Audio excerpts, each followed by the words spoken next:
What's up, guys, and welcome to this. This is the LK show for the 1st of September 2023. Looking forward to bringing this show, which will be a WWE Payback 2023 preview and predictions video. I want to thank you if you're listening on any of the audio platforms, and thank you if you're listening on the SOS Wrestle Talk YouTube channel. Like, comment, subscribe over there. Drop us some thoughts. LK show is I'm gonna come as daily as I can, and that's all I'm gonna say. I'm gonna try and get as daily as I'm gonna kind of go on broad topics, what's kind of big in the news right now, as well as shows. For example, there was Ring of Honor and Impact last night. Haven't watched them yet. If I get round to watching them, I will give that a review. I'm going to be doing an AEW All Out preview coming up as well. That will be in a future episode. Probably do that tomorrow or later this evening, depending on what the plans are. And I'm going to obviously review both shows, and looking forward to do so. So sip up, grab yourself a beverage of any kind, a cup of tea, an alcoholic beverage. What is your alcoholic beverage of choice? I, for one, later on this evening, I'm recording this at 5 p.m, 24-hour clock. I'm going to have some alcoholic beverages with a friend who's coming around tonight. I haven't seen him in a while. So we're going to have a nice couple of alcoholic beverages, some Budweisers. That is my alcoholic. The thing is, though, I go through phases, and again, apologies if you're new to listening to my content. Again, I've been doing this for. I took some time out for a couple of years, but used to do it for Coco Sports and then for SOS Wrestle Talk. Before our SOS Wrestle Talk channel got taken down, and Dion has started another one up, and go subscribe over there if you haven't. But I do like to go on what I call tangents. So we'll talk about Payback. We'll end up talking about what alcoholic beverages I'll be having with my mate tonight that no one gives a fuck about. But hey ho, here we go. So we're going to talk about Payback before we waste anyone else's time. And I'm going to be honest with you guys. These types of shows are the ones you've got to be careful for. What I mean by that is you'll be tempted to skip because there's nothing worthwhile that's going to happen on the show. And those shows tend to be good because your expectations heading in are nada. Absolutely nothing. I don't think the show will be great. I don't even know if it'll be bad. My expectations heading in is it's going to be a wrestling show, and I'm going to try and enjoy it as best as I can. Obviously, I'm coming off the high of AEW All In. I was live in Wembley. What an experience that was. My voice is finally coming back, and it's one of those things where, like I said, this show could either be underratedly amazing or it could just be the dire shits. It really could. We'll break this show down. This is the first Payback since 2020. Obviously, that was during the COVID era. I liked the poster. They got the Judgment Day. Are we going to get a Damian Priest cash-in? That's what's going through everyone's mind.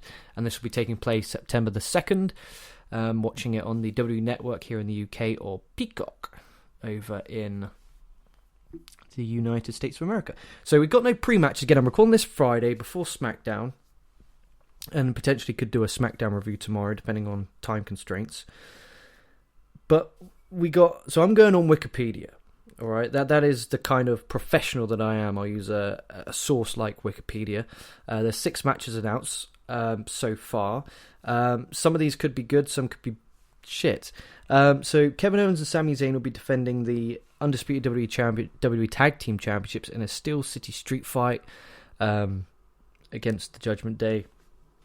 This one, to me, the thing is, this is a tough one because Owens and Zayn have really done nothing since the hot streak of WrestleMania, where they defeated the Usos in night 1 of WrestleMania. Since then, they've done jolly squat. So, do we take these belts off, and do they go do their own thing?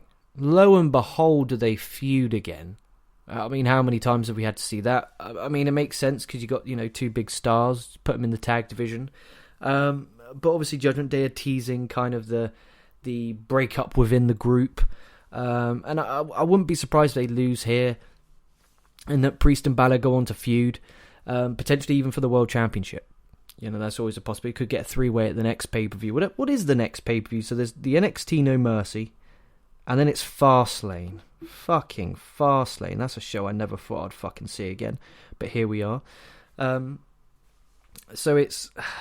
my prediction is I'm going with Owens and Zayn. Just to keep the belts. I think Priest and Balor are going to feud soon. But then who's going to be the babyface? Who's going to be the heel? Which one's going to leave Judgment Day?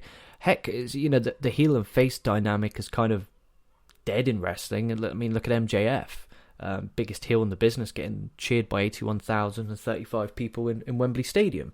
So the kind of dynamic of heel and face is kind of gone. So they could have a match. I don't really care for it, but who cares what my opinion is?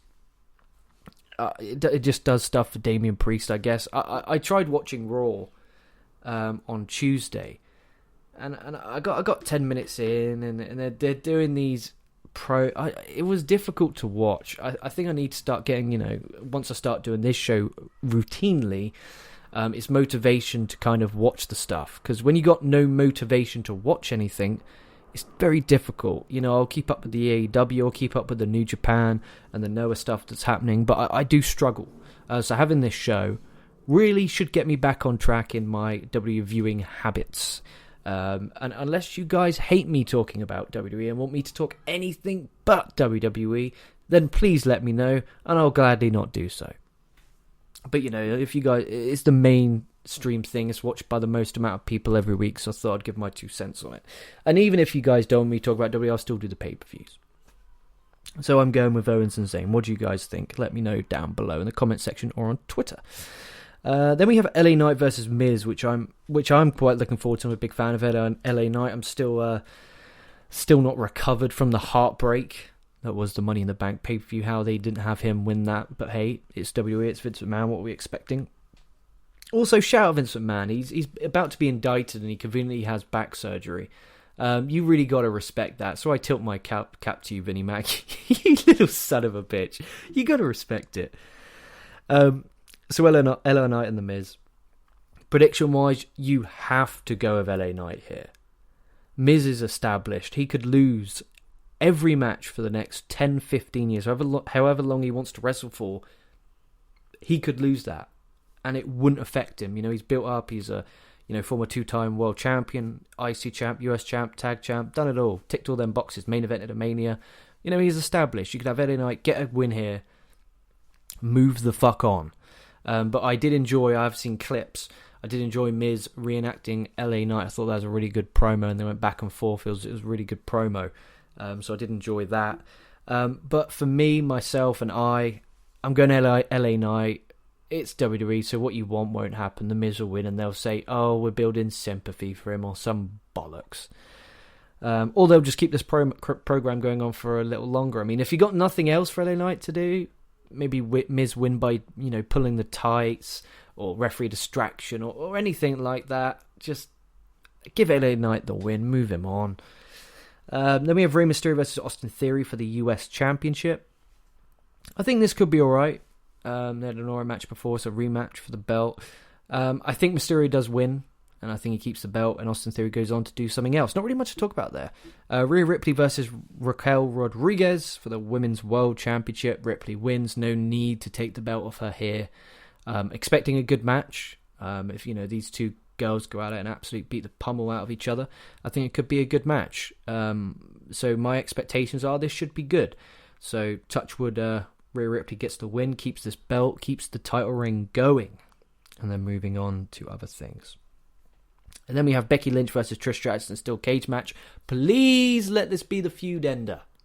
Please, to anyone listening, please let this be the fucking feud ender. I don't want to see these two people in the same ring. I don't want to see these two people in the same building. I don't want to see them in the same fucking country at this point. I want Trish to go back to Canada and just stay. Nothing against her. I just don't want them to fucking be in the same building. It just drives me mad. It really fucking does. It just drives me up the fucking bend. But what can you do? What can you do? Predictions, Becky Lynch, off we pop. You know what? I hope they do go out there and put on a good match, though. I will walk in again with an open mind and hope that these two women do go out there and do put on a good performance and, end this rivalry. It's not been a terrible rivalry. It feels like it's been going on for a while now, and it's just something for these two women to do. And then what we're assuming will be the main event, we don't know that, because Becky Lynch and Trish Stratus could be the main event, and I would have no complaints from there, because rightfully so. Also, shout out for WWE for having 2 women's matches on a 6-match card. And both deserved. A world championship and a rivalry culminate. It's nice to not just see, throwaway matches on here. So that's got itself going. So main event, presumably, World Championship, Seth Rollins defending against Shinsuke Nakamura. I'm going with Rollins. I want Nakamura, but I'm going with Rollins, unfortunately. Nothing against Rollins. Fan of Rollins. I think he's a very good wrestler. But my prediction is Rollins gets the win. But I want Nakamura. I really want to stress, having Nakamura winning the World Championship would be absolutely amazing. He's won the Rumble, and he obviously wrestled AJ Styles at WrestleMania, but he has not won the World Championship. And, Rollins then could take some time off, prepare, and then maybe come back come Rumble time. I'm not saying Rollins should lose. I don't think he will lose. I think if you're a betting man, if I was putting the house on this, I would bet on Seth Rollins, but I want Nakamura to win, and that's I haven't felt that in a while. So there's wrestlers on here where I want people to win. For example, the Nakamura I want to win. LA Knight I want to win.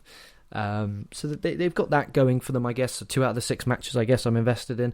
I just think that these two, if they can go out there for half an hour and just put on a wrestling fucking clinic, it would be magical. Really could be a really, really good match. And good to see Nakamura after his return. He kind of went down slowly, but now that heel turn he's done, it's pushed him back up. Interesting to see what the crowd's going to be like. Obviously, it's in Pittsburgh, so hopefully they're a loud crowd. Hopefully they're rabid. And hopefully we get ourselves a damn good main event, if that is the main event. But overall, what do you guys think? And let me know on Twitter or in the comment section down below your thoughts and opinions on the Payback card. Also, if you guys have any questions or queries, I'll happily answer them on a future show. So with that in mind, guys, thank you so much for watching or listening, whatever audio platform you are on. Thank you so much. This has been LK. Stay safe, stay well, and I'll be catching your asses down the line.